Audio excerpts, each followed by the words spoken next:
All right. I'm going to read the land acknowledgement. We meet today in the community of Iowa City, which now occupies the homelands of Native American nations to whom we owe our commitment and dedication.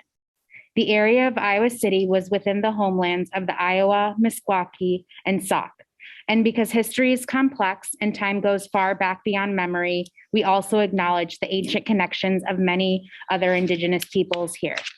The history of broken treaties and forced removal that dispossess Indigenous peoples of their homelands was and is an act of colonization and genocide that we cannot erase. We implore the Iowa City community to commit to understanding and addressing these injustices as we work toward equity, restoration, and reparations.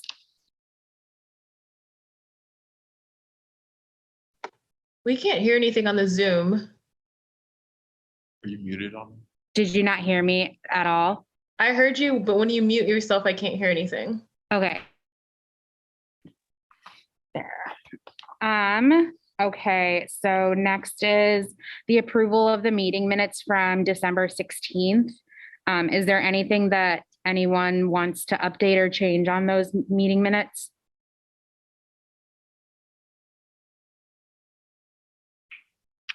Oh, good. Then I'm going to make a motion to approve the meeting minutes. Rivera, second.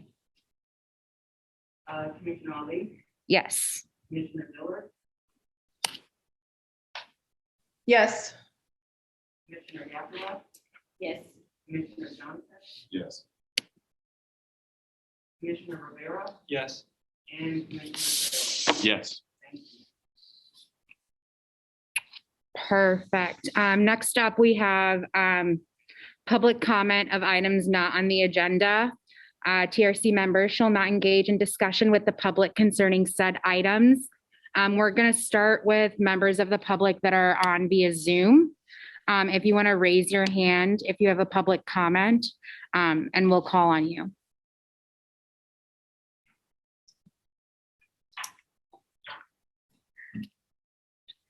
Does anyone here want to make a public comment? All right. So let's move on to agenda item number 6, which is correspondence. And I see that Eduardo Gonzalez is on this Zoom, and the correspondence that I have on here that I included is something that him and Think Peace wanted to invite us to, and I'm going to give you the floor to just talk about that really quick. Thank you so much, Thank you to all the members. Hey, Eduardo, you're a little fuzzy. All right. Let me take off this. All right, how about now? Perfect. Excellent. So thank you so much, Commissioner Ali. I'm very glad to participate in this meeting. I'm happy to see Ron Wakabayashi here. I hope I can hear his presentation, which I'm sure will be incredibly enriching for all of us. I just have a very brief comment and proposal. As you know, of course, the Commission is going to be looking for facilitation of some of its key activities in the next few weeks. As you know, I was very happy to support the proposal by Kearns and West a few months ago. And now that there will be, sorry, we have somebody here. Now that there will be additional proposals, we in Think Peace, small outlet of colleagues with experience in truth commissions, would like to present a small proposal to cover some of the aspects that the Commission is going to work on. Namely, we would like to make a few proposals on facilitation of the public activities of the Commission. We know that the Commission has been thinking hard about how to organize public hearings, how to organize the public outreach of the Commission, and we would probably be well positioned to share some of our experiences and to put the Commission in touch with members of other previous truth commissions that have done this already. In my case, that was precisely my role in the Peruvian Truth Commission, the organization of the public hearings. And in the years that intervene, I have been able to work with a few truth commissions on that. That would be complementary and not competing with what other facilitators are going to propose. I know that Kearns and West is going to hopefully also present a proposal. They have a dearth of experience and their role will be much welcome. Hopefully also there will be Iowa City-based practitioners who will make proposals. And I really hope that the different groups and experts and friends and supporters who will present proposals will be able to work together. I think that our expertise is complementary to each other's, and I think that the Commission really needs a lot of support from different corners. And then do you want to talk about this transitional justice intensive course? That's correct. So another thing that I wanted to propose is we in Think Peace, together with the Truth Telling Project, which is led by Dave Ragland, as you know, will offer, starting on 20th of March, an intensive course on transitional justice and truth commissions. This is going to be a 6-week course, starting on the 20th of March, going through end of April. And we are going to discuss all the different aspects of this that we call truth commissions and transitional justice, meaning the importance of dealing with the past, the importance of dealing with human rights violations, the importance of a complementary approach between truth-seeking and reparation, the significance of this effort of looking into the past for racial justice, and different elements on how to ensure that the truth, reconciliation, reparation, and justice process is successful. So we would be very happy to invite all the members of the Truth Commission and members of the Iowa City community to participate. Yes, you want to participate too. Yes, so yeah, that is what we would like to do. And as you can see, I have very urgent requests here, so probably I will not be able to stay longer in the meeting, but I just wanted to make sure that our offer was heard by the members of the commission. Thank you so much, Eduardo and Baby. We appreciate your time. And with that, I think that this is a nice little transition into Ron Wakabayashi. If you want to tell us a little bit about yourself, and then we can start listening to your presentation. Okay. By way of introduction, I think I'm going to start with I'm one of Amel's favorite people, which I think gives me standing. But seriously, you know, like I'm I'm retired from the Department of Justice Community Relations Service, where I was the Western Regional Director for some 20 years. And currently, you know, I'm working with the Ohio State folks on the Divided Communities Project.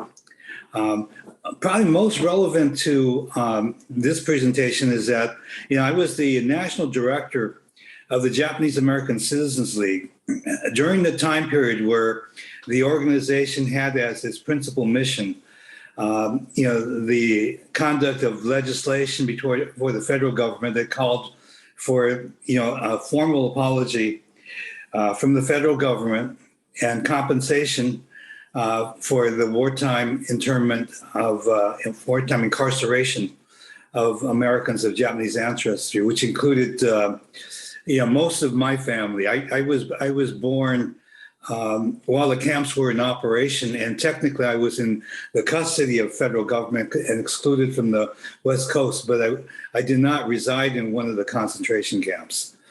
But I did have the role of being the national director of the organization that played a principal role in probably was, you know, America's prime example of a truth and reconciliation process. So let me start that off by sharing a little bit different kind of story that's somehow related. Back in that same time period, in the 1980s, it was a period where the Japanese economy was growing, and there was a great backlash against Japan, and that resulted in anti-Asian kinds of actions taking place throughout the country. And related to that, the president of Sony took the documentary Eyes on the Prize on the American Civil Rights Movement and had a Japanese language version created and had it distributed to all the high schools and junior high schools in Japan. And along with that, they had an essay contest to ask students to write on their observations of looking at, the American Civil Rights Movement. So I want to just kind of, I was one of the readers in that, and there was one essay in particular that struck me. So I want to just kind of pose a question to everyone thinking about that. The essay that I'm thinking about was written by an 8th grade Japanese girl who lived in rural Japan. It's a very simple kind of living, as farmers. She had not in her life had any contact with an African-American person. So her only exposure was looking at this documentary on the civil rights movement, Eyes on the Prize. And I want you just for a second to imagine what her first opening sentence of the paragraph of her essay is. So just give that a quick thought. If you were looking at Eyes on the Prize, what would be your opening sentence? Her opening sentence was, "I have never seen people who love their country so much. I've never seen people who love their country so much." So that documents the civil rights struggle. And I've had the personal privilege of actually meeting and knowing people like C.T. Vivian, who is one of King's, closest lieutenants, who Jim Clark punched just before the crossing of the Edmund Pettus Bridge. And if you ever met, C.T. Vivian passed away last year, but if you ever met the man, you feel like you're in the presence of a saint. It's just kind of this gentle man who pushed forward. I just wanted to begin with sharing that story because I think that the journey that people are taking part on has some parallels to that. Excuse me. When Japanese Americans took up the what we called redress in that struggle, it started when I was near Amel's age. I'm retired now, so it's a long time ago. And so in that time period, the idea of pushing for reparations was a radical and outlier idea. The mainstream, public and the mainstream of the Japanese American community, really tried to shut us up. And the Japanese American Citizens League that I became the director of was one of those mainstream organizations. The feedback was, don't rock the boat. That's happened. It's over. We've got to make our place in the country. And it's better to let it lie. Well, it turns out we didn't let it lie, but we also didn't know very much about what took place. We made the discovery actually through the Black Civil Rights Movement by asking the question, well, what about us? What was our place? What was our history? And when we poured into it, there were only 2 books at the time on the incarceration. And one was just real difficult reading. And the other was a popular history, but didn't have much depth to it. You've got a general idea. If you can imagine for my generation, 3rd generation growing up, our experience with the camps is that we grew up post-war after the camps. And as our families are remaking their lives, where they run into friends and they introduce you and they say, this is Mr. and Mrs. So-and-so. They lived on this block in camp. And the concept of camp for us was summer camp. It must have been something that they all enjoyed together. It was not a concept of a concentration camp. So they didn't talk about it, and we grew up not knowing about it. So when we started learning about it, it was something that we had very little information about it. Now, recall that during that time period, I said that, we started doing this like when I was a Mel's age. So like when the civil rights movement was taking place, it influenced us in the sense that, like my lens in terms of how I viewed social justice came out of like the work we did in the Vietnam War and, in the civil rights movement. So when we looked at our own parents and our parents' generation, and we looked at people, going into the camps, the initial position of Japanese American younger people, third generation, was a sense of shame about their parents. Why didn't they stand up? Why didn't they fight back? Why did they acquiesce? Why were they quiet? In fact, at the time period that the Redress movement, reaches Congress, there was a book written by a Japanese American journalist, and the title of the book is Nisei meaning second generation, The Quiet American. And the third American took real umbrage at the title. We don't want to be known as quiet Americans. We want to be known differently. But we didn't know any different in the story. Now, I want to give that kind of backdrop. So, that's the backdrop. We have a generational split in the community. The third generation feel, quite either both ignorant and in some cases very ashamed that they think their parents did not stand up. And they let, things happen to their first generation parents who were declared enemy aliens and could not have standing. So, the average age of the second generation when they were put into camps was 18 years old. And they became the spokespeople from the community because the first generation, their parents, had no legal standing because they were, in quotes, enemy aliens. So the process goes forward. I get recruited to do this job with the Japanese American Citizens League. And we met with the congressional members of Congress. And fortuitously, we had 5 members of Congress that were Japanese American, just kind of an unusual situation when you think about the percentage of Japanese Americans. In the 1980 census, the total Asian population, not just Japanese, total Asian population was only 1.5% of the country. We were so small that, the conventional wisdom is you don't have a chance to get this kind of legislation. And in fact, there's only one member of Congress who was there during the time of the internment. No one knows about what happened. And meeting with the Japanese Americans, members of Congress, privately, what they said to us is like, you don't have a chance. You don't have a chance for any legislation. There's not like the political power. There's not the political will. There's not the documentation. It doesn't exist. You can't do it. And, at the same time, the third generation felt quite strongly about carrying this forward.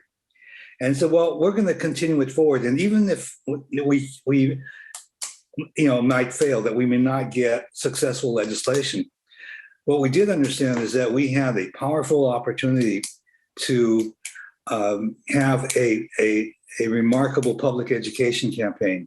Because at that time frame, and I would kind of present for now that most of the people who hear the story of the internment, because it's been over 30 years since the redress bill passed, don't know what happened during the Second World War to Japanese Americans, only in a very vague sense. So let me recount to you, when the Japanese American Citizens League took it up, and that's a mainstream organization in the community. It's phase 1. And I just want to point that phase out to everyone, because I think there's a parallel to what people are going through now. And in that first phase, I compare it to brainstorming. When we talked about redress, which is a word that means the same as reparations, when we talked about that, there were, let 100 flowers, 1,000 flowers bloom. There were thousands of ideas of what should be redress. And given that,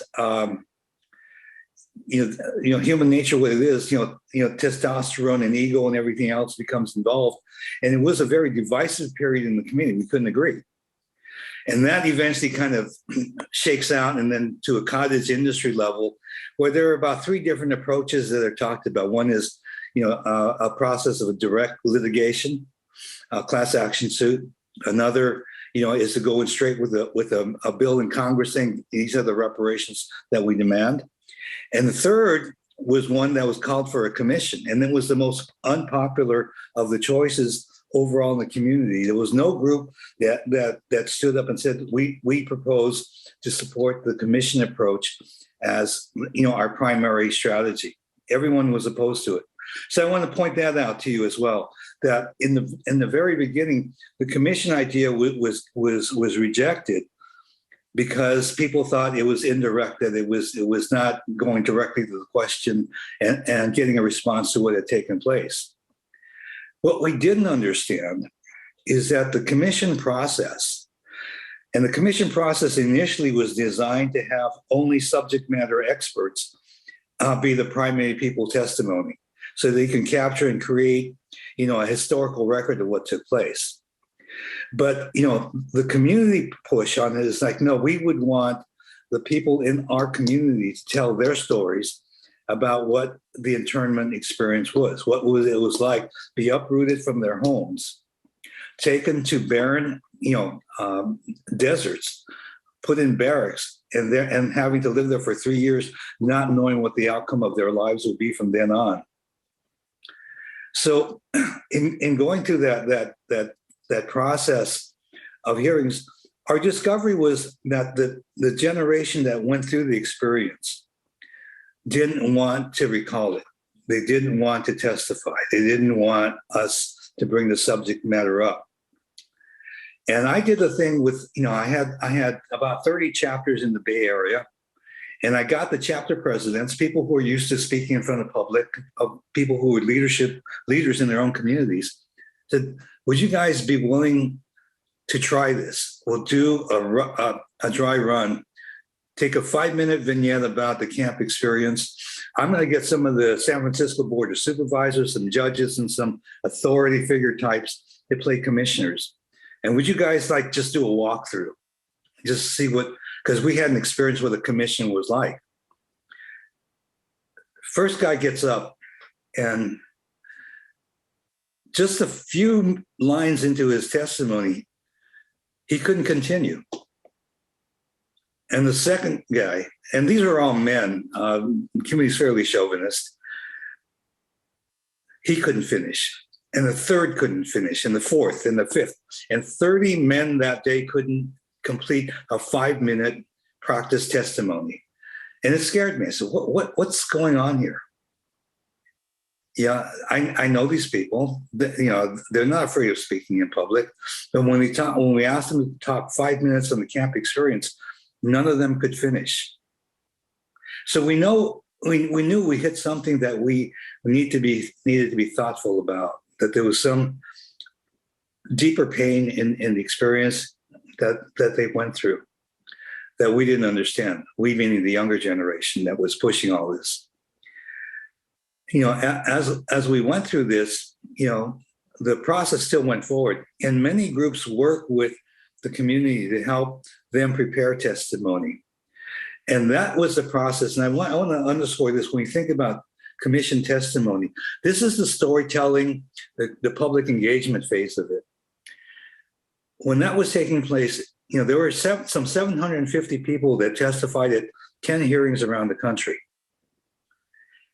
But beyond that, there was testimony going on every Sunday after temple and after church. There was testimony going on at the dinner table. Mom, Dad, what did you do? What happened to Grandma and Grandpa? Oh, I heard this story. Or remember Mr. and Mrs. So-and-so that you introduced us to that were on this block? What happened? What was it like to be in camp?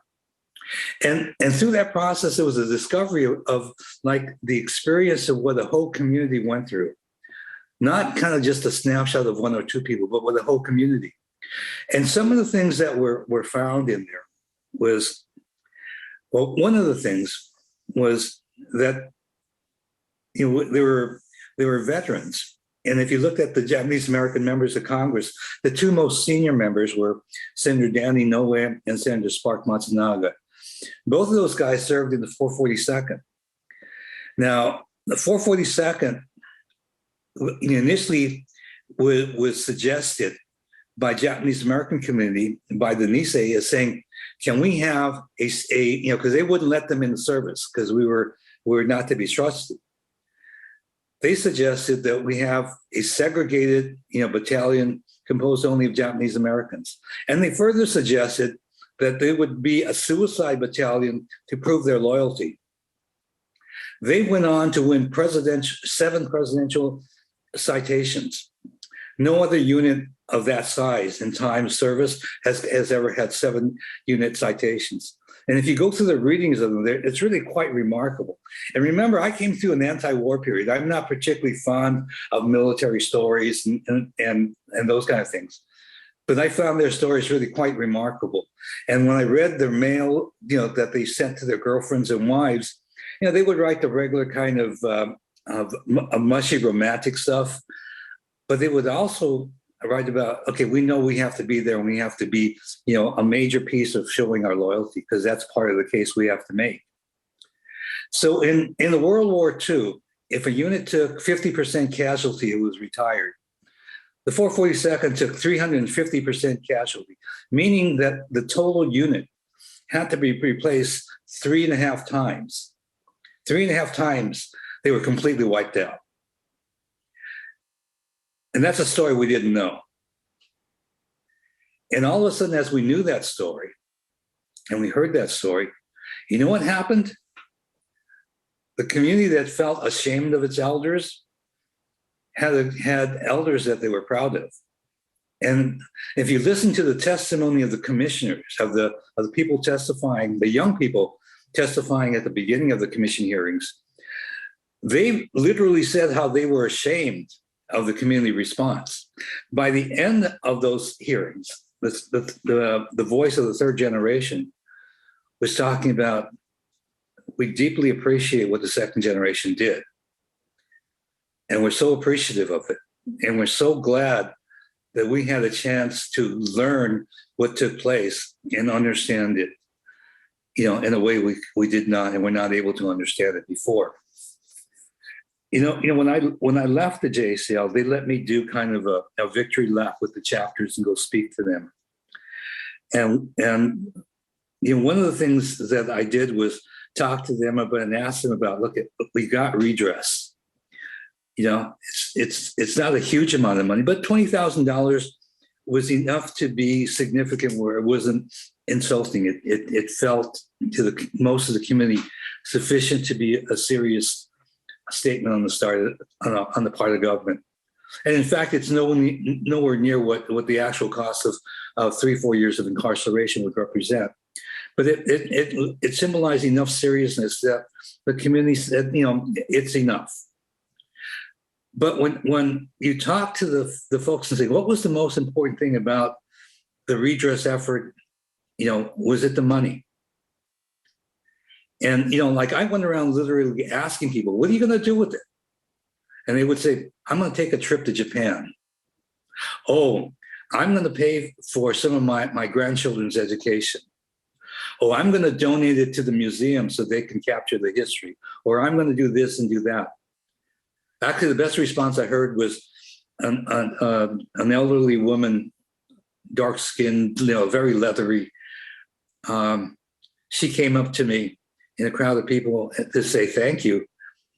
And I said, Oba-san, Grandma, what are you going to do? And she just looked up at me and she pointed to her mouth and she said, I get teeth. I get teeth. And I said, that's the best one I've heard so far. But really the story that I'm trying to capture here is that, for the second generation, if you can imagine going through being incarcerated, and not just incarcerated, they didn't know what was going to happen. There were people who believed that they were going to be executed in camps. I don't know what it's like to feel that you're going to be executed. I just have to imagine that it's terrorizing.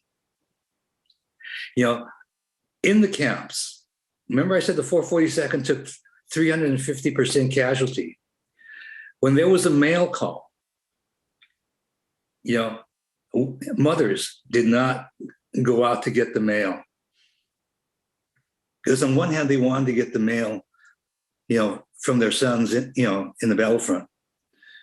On the other hand, they were just terrified that it was a message that they were a Gold Star mother, that, their son was killed. And they lived like that for 3 years. I don't understand that kind of terror. And I also know that it's not the worst terror that human beings have experienced, but this is the experience of my community. But what they got back at the end, at the very end, the second generation to the second, a third generation to the second generation, the message is, we're sorry, we were wrong. We appreciate what you folks did. We appreciate the contributions you made, the valor, all of the stuff. We didn't understand. We apologize and we thank you. And for the second generation, like for those, like just during that redress time period, that's when I became a father. And, being a father is like just remarkable. It's the only time that I know that you get to be God for a little while, because you're God in their eyes. I had a very prominent Japanese American, very wealthy, very successful. I picked him once at the airport, picked him up, we're driving, and he looked very sad. And I said, Jim, what's wrong? He says, my son graduated high school. I said, Jim, you're not like me. You can afford paying for college. He says, no, he said, he told me, Dad, you're famous and family has money, but Dad, you weren't there when I needed you. And I knew at that point, wow, that's what I never want to hear. I never want to hear that. But in my community, a whole generation, the second generation, heard that. And they got back that dignity and that respect and that affection. So my approach to kind of sharing with you the story of the Japanese American redress is really to say that we didn't know what the journey was going to be like. Initially, we were told we don't have a chance for a bill. Then, as we discovered stuff, and there were things that none of us knew about. There was a Nisei woman who went to the National Archives every day for years, every day. And she had over 40 boxes of Xerox documents that she herself had collected to make the case. But what she did find was that literally the lies of General DeWitt, there were 10 copies of a report done on Japanese Americans and their risk as spies, a military review. And those 10 copies of that report all vindicated Japanese Americans. 9 copies of that report were never found. They were destroyed. She happened to find the one report that remained somewhere. But also that one she had the marginal notes that identified what the government was going to issue as an official line to make the military necessity, point, how they were going to make that point. It was the smoking gun. It was the lies. This one woman captured that. She became a heroine within the community. And she was kind of just, probably as ordinary as you might imagine. So, what I'm trying to say is that the journey's not clear. We didn't know where we were going. We thought that we didn't have a chance to get legislation. That changed over time. The prize that we thought we got in the end, the money wasn't the prize that was really the prize. The prize was getting the respect back. And I know that the process that's going forward now, to the extent that we've had some experience looking at TRCs, including in Iowa City, is that, you're coming up to the phase where you're having your first, public engagements. California is going to start theirs in February. And I think that's going to be a very powerful process that takes place in the communities, and it's something that you should pay attention to. One last point I want to make is, like, Iowa City may feel like, you're not big like California, or you're not, not have the attention that the New York City would have. But, when I talk about the redress effort for Japanese Americans, when we went in with the federal legislation, we also went in with over 100 cities that had passed statutes for wrongful termination of Japanese Americans because of race prejudice during the wartime. And it was concrete evidence that there was real support out there, not just by, Japanese Americans, but by the cities that we lived in. And most of those ordinances and statutes, were successful because there was some secretary in some office that thought it was a good idea and carried it forward. So Amel asked me just kind of say, and she kind of left it to me to say whatever I wanted to do. But I just want to just kind of capture that the process is the process. You'll learn it as it goes forward. If you practice due diligence, and there's a lot of people supporting you. I know that the group that I'm working with at Divided Communities Project, Carl Smallwood and Bill Frolick and Terry Murphy and Nancy Rogers, they're sort of in my age cohort. We could be retired, but this is important, in so many ways. And I know that they contribute, and I know that you contribute. I don't think the path is a straight line. I think it's like we're going to discover more as we go through it. I'm suggesting that you trust the process and you work with the kind of earnesty that I've seen, and I like so much in Amel and other people I've met on the commission. So with that, I think it's what I wanted to share about our experience. If you have any sort of questions or comments, I'm happy to hear them. Thank you so much, Ron. That was really, really informative and super helpful, and just a really good story overall to hear. So for Q&A, we're going to do it a little bit different. If there's any members of the public who have questions, if you want to raise your hand, we'll start with those.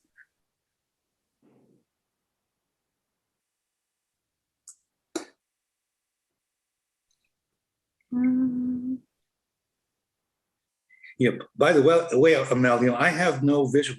I can't see anybody except myself. I don't know what the technical problem is. So you'll have to quarterback this for me, okay? Yeah, no worries. No worries. I got your back forever. It doesn't look like anyone has their hands up from the participants. So we'll move on to commissioners. Chastity, since you're the only one on Zoom right now, you have the floor if you choose to speak.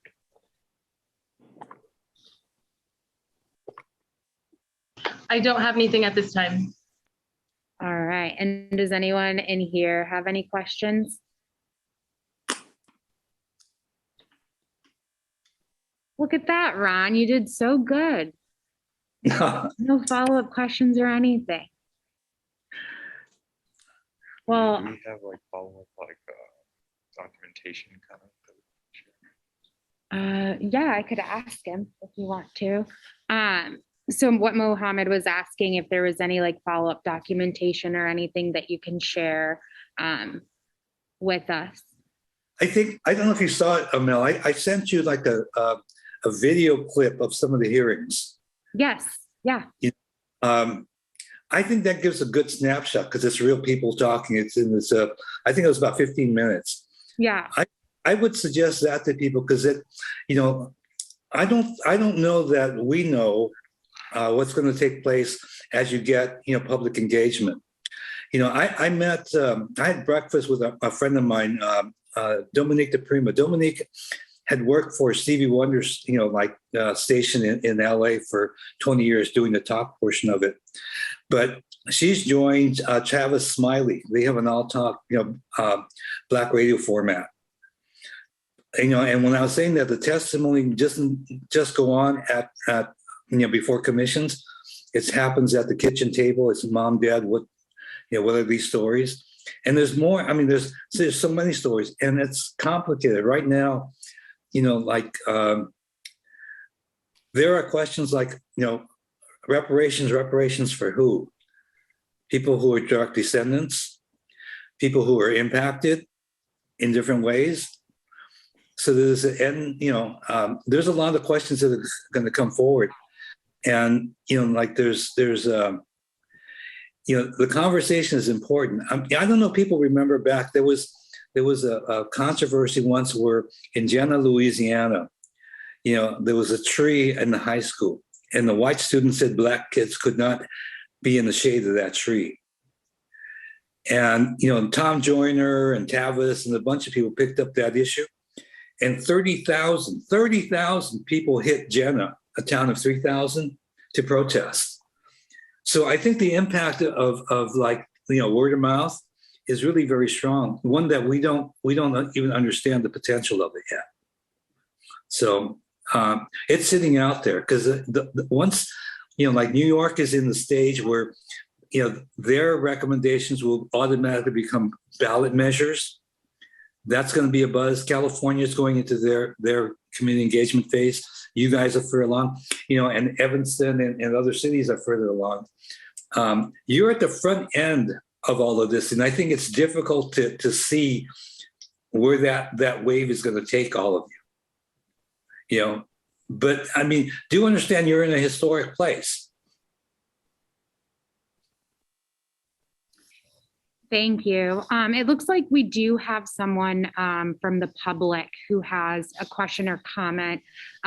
Sean Harmson, one of our new council members. And you can go ahead and speak whenever you're ready. Okay, thank you. Just wanted to say, first of all, thank you to our guest for coming and sharing the story. I know some of the stuff that really, really jumped out at me was the intergenerational bonding that occurred through this process. At least that's one of the many things I got from that. I'd say I chuckled a little bit. You were so true when you have kids and they do look up to you, for that brief window of time. I felt that. That's actually kind of a really cool thing. And now I have teenagers, and so now they're quite familiar and eager to point out the lack of omniscience. Anyway, I look forward to looking at those videos. And again, thank you for taking time to share your story with this commission and with our community. So thank you. Well, Mr. Harmon, let me comment back. Look, I'm 78 now, so I've hit that that elderly, elder generation. Sure. You get to be revered again when you get old. I mean, there's got to be some bright side to the aging process, right? You get to be wise again when you're old. I look forward to you're that. You're an idiot for most of the rest of the while you're in that middle period. Yeah, I actually remember my parents got a lot smarter when I hit 23. Isn't that true? Yeah, they were geniuses. I didn't know that, but I still can't convince my son yet. Fingers crossed, right? So yeah. But thank you again. It was really a pleasure to hear from you and what you had to say. That's all I had to say. Thank you, Sean. Next, we have Megan Alter. Hello, can you hear me? Yes, I can. Hi, I wanted to say thank you. And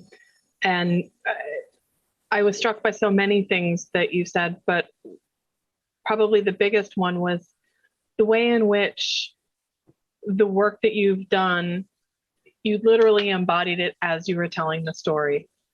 And the different ways in which one has to be persistent and how the work was deliberate and intense and intensive, but it seems also like the way that this came to be so successful is because it became embedded. I was actually, the part that I was most struck by was the stories are being told at tables and, out while walking and, within the community, sort of in a way that became embedded, so that it wasn't, it had so many prongs of getting truth out there. And I'm really struck by that. And with the work that the TRC is doing now, that I know that is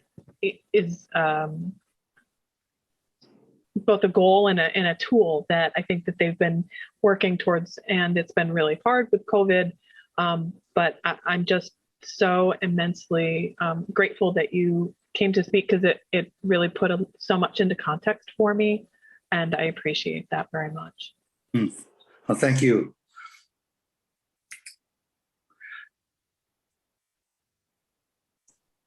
Sorry, and I muted myself, so I wasn't like, I didn't mean to like just have stony silence after you spoke. Sorry.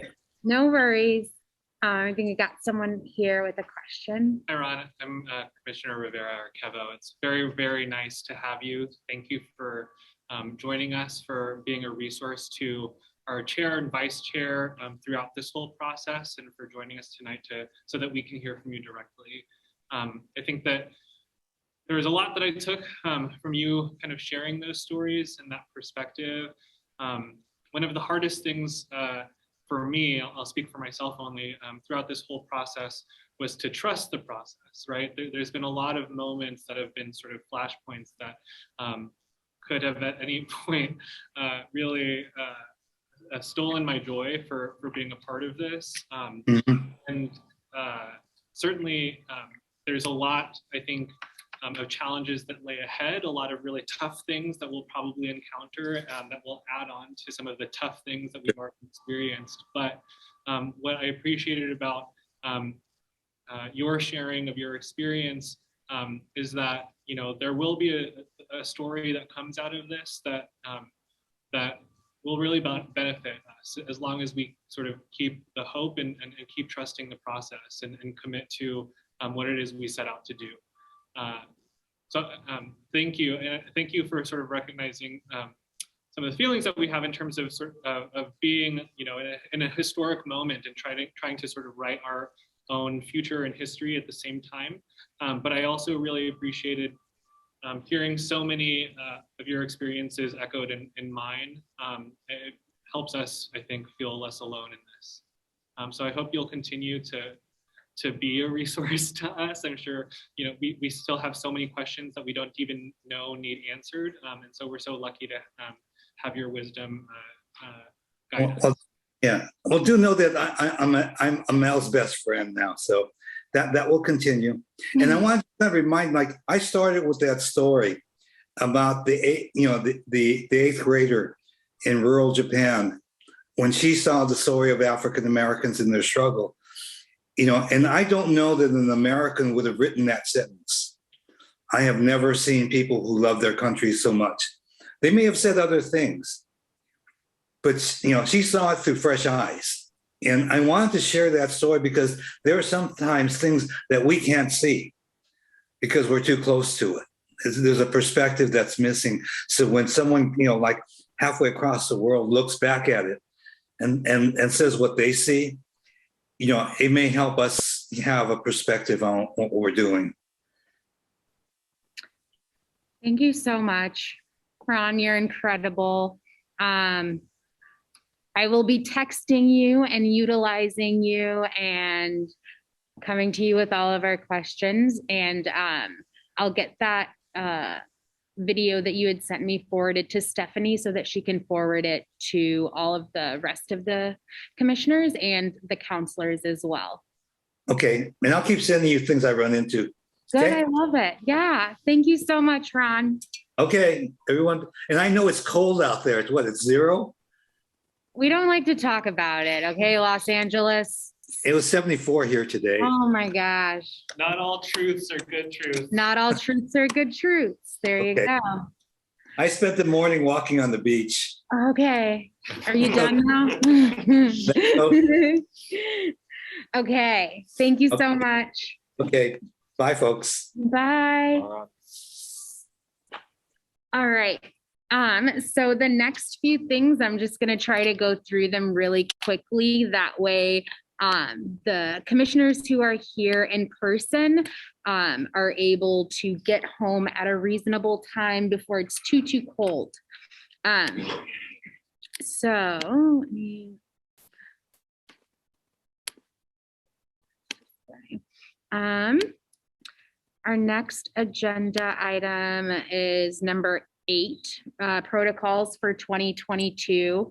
And so this was something that I kind of wanted to with the advice of Stephanie and guidance, kind of wanted to talk about, just because I do want our meetings to kind of go smoother and flow, and just so that we're not spending so much time being in this room having discussions that could be had, either like in private or at a later time. I just want these meetings to be kind of quick and concise and to the point, and then do the work that needs to be done outside of them. So with 8A, it says Zoom/in-person procedure for public comment and commissioner member comment.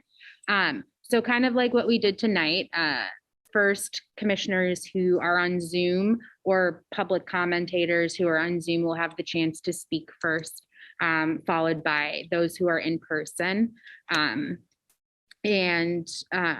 I think that'll just help make things go much smoother. That way we don't have someone interrupting someone or getting confused on whose turn it is to be speaking.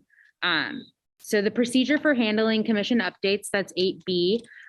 So in this, my example for, or my reasoning for wanting to change the way that we do this is because kind of like when we were working on the stuff with organizations that we want to partner with, a lot of these things or these conversations, same with excluded workers funds, it would be really easy to just email Stephanie.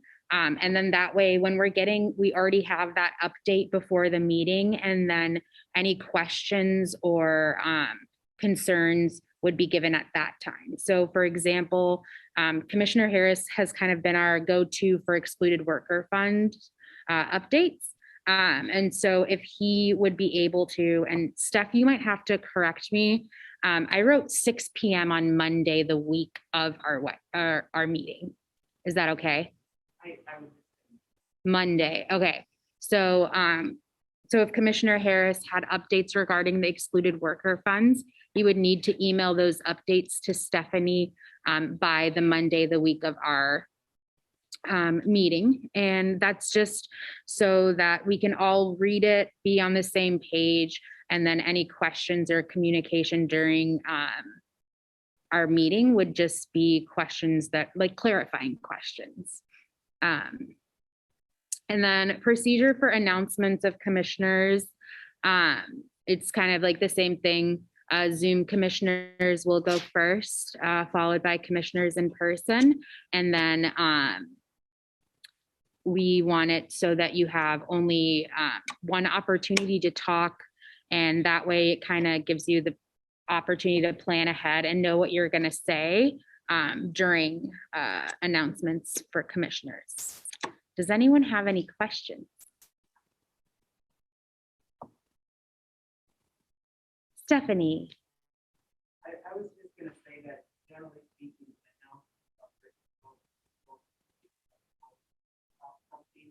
and so if the commissioner is talking about something, it should probably be, that's probably not. So if you have something that you think is not right, talk to the chair, vice chair,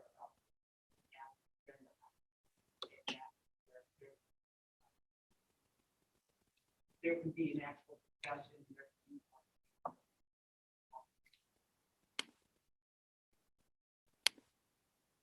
Perfect. And then with that, I can switch to number 9, update on the facilitators.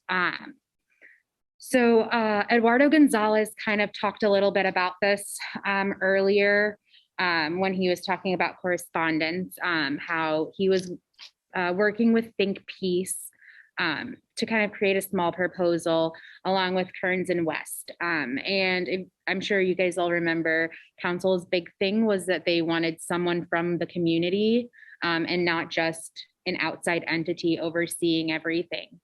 So what I'm working on doing right now is connecting Kearns and West and Think Peace with the current local facilitator proposals that we've gotten. My plan is to have all of them present on February 3rd, our first meeting in February.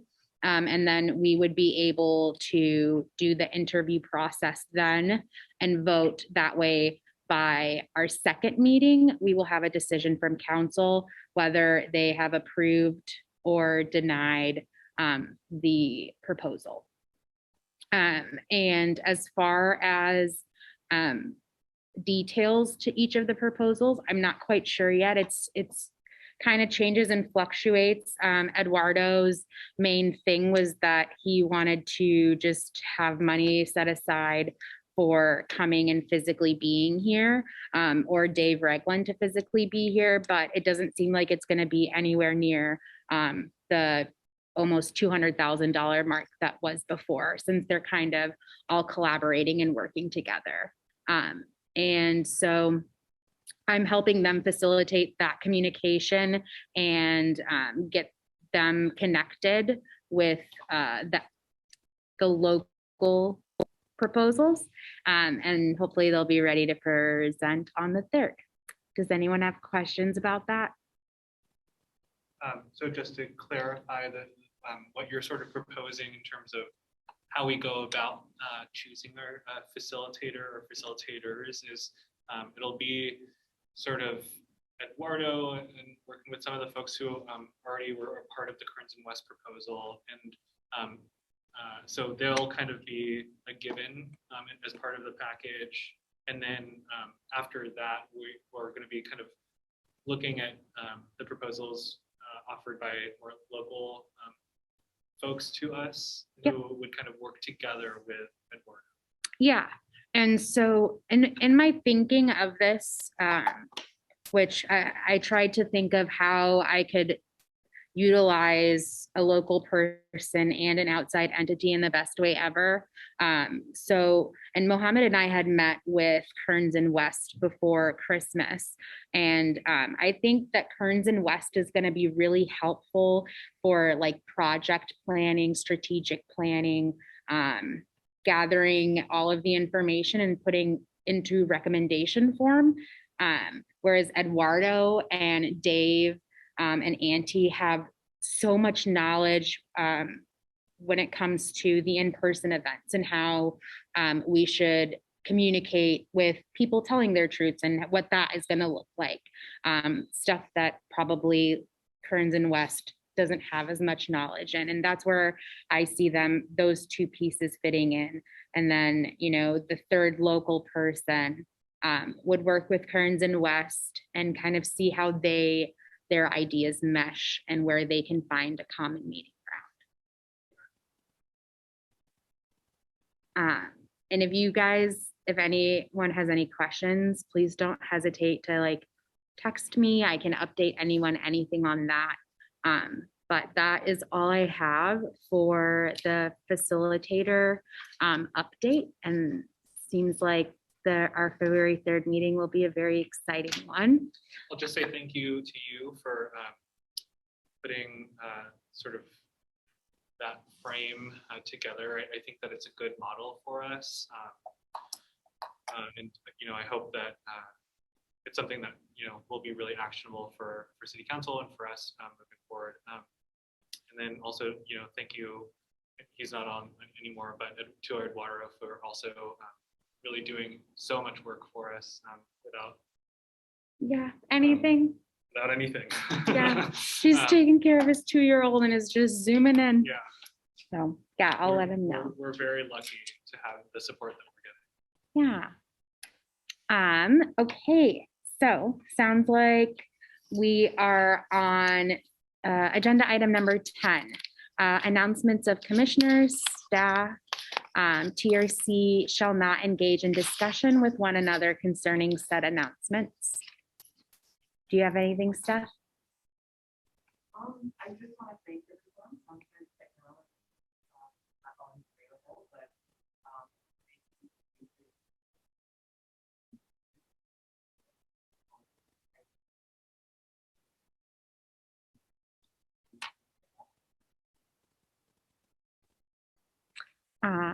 anyone else?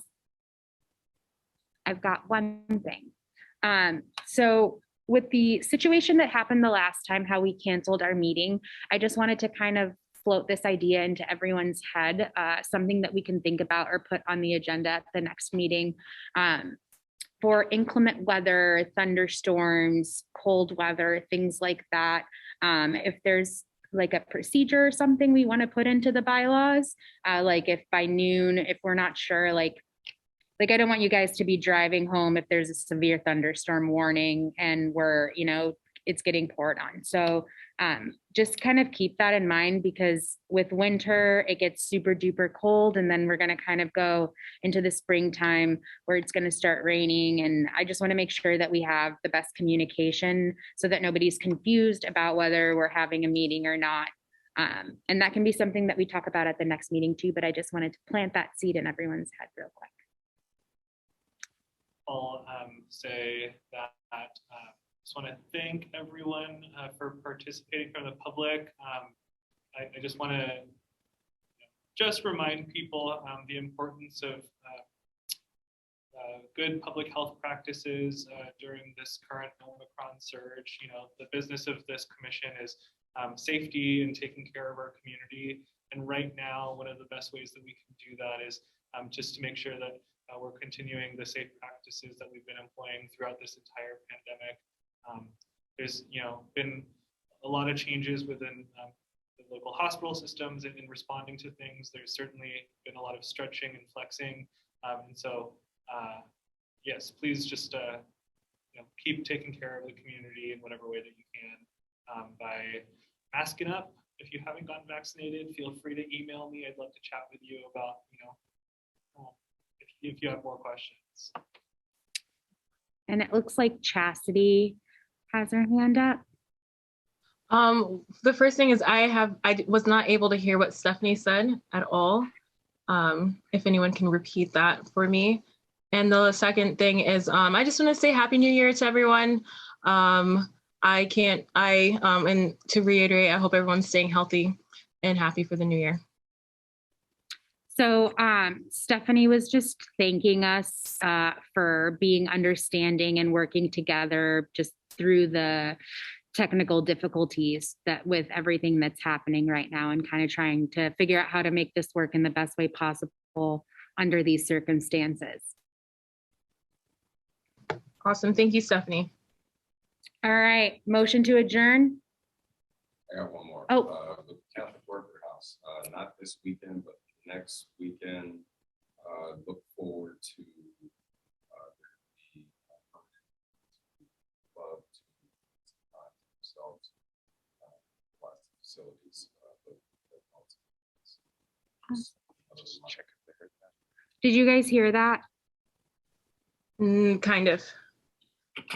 In 2 weeks, Catholic Worker House will be attending I-Corps boxing, families and kids. So keep an eye out for that. If you want more information, you can reach out to Cliff directly. All right, motion to adjourn. There a second.